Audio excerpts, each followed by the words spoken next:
उत्तर प्रदेश में जैसे जैसे दिन दूसरी जीत के बढ़ रहे हैं, जीत की खबरों पर बीजेपी के खेल करने की खबरें भी जंगल में लगी आग की तरह फैलने लगी है। नमस्कार, मैं हूं अंजर आफाक और आप देख रहे हैं सदा हिंद।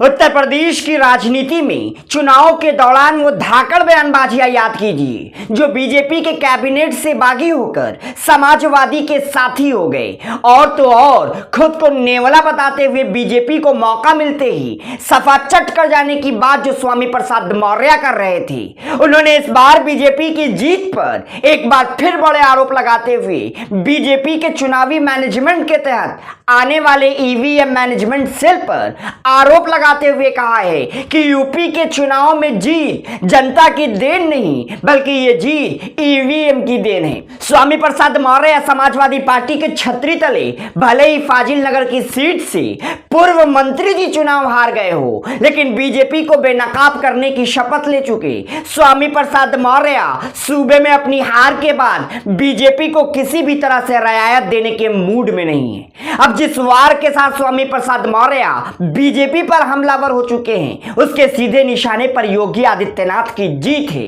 स्वामी प्रसाद मौर्य ने ट्वीट कर बीजेपी की तरफ से बांटी जा रही जीत की मिठाई की मिठास को खटास में बदलने की कोशिश करते हुए लिखा, बैलेट पेपर की वोटिंग में समाजवादी पार्टी की जीत 304 सीटों पर हुई थी, जबकि भाजपा को 99 सीट पर, किंतु ईवीएम की गिनती में भाजपा चुनाव जीती। इसका मतलब है कि कोई ना कोई बड़ा खेला हुआ है। स्वामी प्रसाद मौर्य की बातों को केवल खिसियानी बिल्ली की हरकतें मानकर खारिज नहीं किया जा सकता है। जिस तरह से बीजेपी के नेता और विधायक जीत के बाद यूपी की सड़कों पर उतरकर जनता को ही वोट देने के बाद और जीत हाथ लगने के बाद धमकाए जा रहे हैं, ये स्वामी प्रसाद मौर्य की बातों को और बल देता है। कल ही सोशल मीडिया पर एक वीडियो उन्नाव की पूर्वा सीट से विधायक का वायरल हुआ, जहां जीत के बाद विधायक जी खुलकर अपने ही क्षेत्र की जनता को धमकी दे रहे थे कि जिसको वोट दिया है उससे काम करवाना। ऐसे बयान सत्ता की तरफ से आ रहे हैं, वो शक की सुइयां बीजेपी की तरफ और बढ़ा रही है। सवाल करे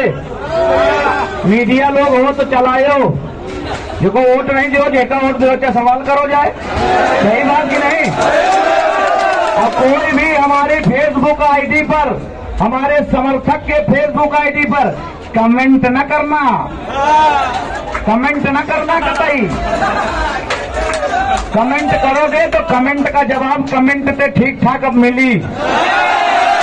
अब जब आपने इन धमकियों को सुन लिया है तो स्वामी प्रसाद मौर्य की बातों से जोड़कर देख लीजिए कि बीजेपी को लेकर जो बयान मौर्य दे रहे हैं और जीत के दावे जो ईवीएम से निकल रहे हैं, उन सब में कितनी सच्चाई है। तो स्वामी प्रसाद मौर्य के इस बयान और पूरी वीडियो पर क्या है आपकी राय, हमसे कमेंट सेक्शन में जरूर साझा कीजिए। वीडियो पसंद आने पर इसे लाइक कीजिए, शेयर कीजिए, और अगर अब तक आपने हमारे चैनल सदा हिंद को सब्सक्राइब नहीं किया है तो इसे फौरन सब्सक्राइब कर लीजिए। शुक्रिया।